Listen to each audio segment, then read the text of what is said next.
Welcome to Club Vibe 11.5. If you're enjoying the content, don't forget to like, subscribe, and hit the notification bell so you'll always be up to date whenever we release new videos. Also check out our website. It's a vibe115.com for our full Viber experience. We offer groups, blogs, the art gallery, and much more amazing content.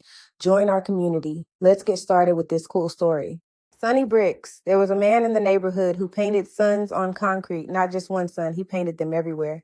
On abandoned buildings, across boarded up windows, along cracked brick walls where old advertisements had faded away. Sometimes he painted them beneath bridges and alleyways or beside bus stops where people stood silently before sunrise, waiting to begin another difficult day. No one knew much about him. They only knew that whenever he finished a mural, somewhere inside it there would always be a sun. He might paint children playing, a mother holding her baby, a man standing proudly with his fists raised toward the sky.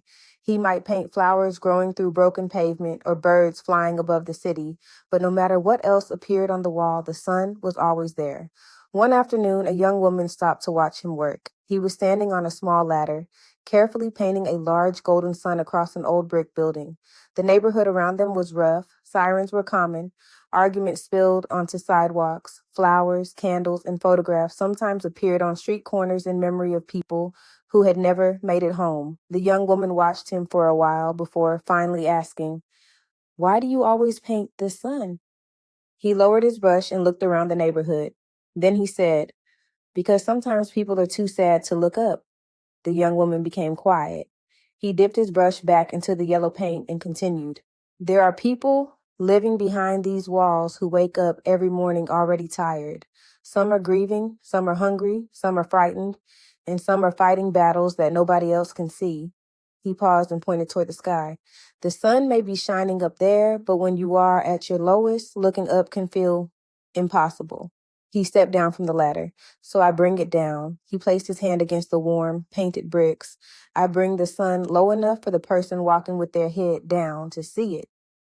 The young woman stared at the mural differently now. The sun was not simply decoration, it was a message, a reminder, a small act of resistance against hopelessness. The man continued painting throughout the city. Soon, golden suns began appearing in different neighborhoods. One appeared beside a shelter where families waited for temporary housing. Another appeared near a school where children walked past metal fences every morning. One was painted across from a hospital. Another stretched along the wall of an apartment building where an elderly woman sat by her window every afternoon. People began calling them the Sonny Bricks. They became quiet landmarks of hope. A man who had lost his job passed one of the murals and decided to try one more interview. A teenager who felt invisible sat beneath another sun and realized that perhaps his story was not over yet. A grieving mother began leaving fresh flowers beside the one painted near her home. The murals could not erase poverty. They could not silence the sirens. They could not return the people who had been lost, but they reminded the community that darkness was not the only thing living there. Light lived there too. It lived in the people who continued to rise each morning. It lived in children laughing on broken sidewalks. It lived in neighbors sharing food, watching one another's children, and standing together after tragedy. And sometimes hope does not arrive as a grand miracle. Sometimes it is only a painted sun on an old brick wall, low enough for you to see when you cannot lift your head, bright enough to remind you that this difficult moment is not the end.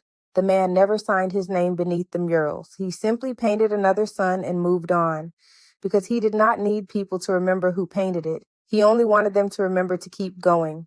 And throughout the city, the Sonny Bricks continued to shine, bringing the sun out of the sky, down into the streets, and close enough for even the lowest heart to find it.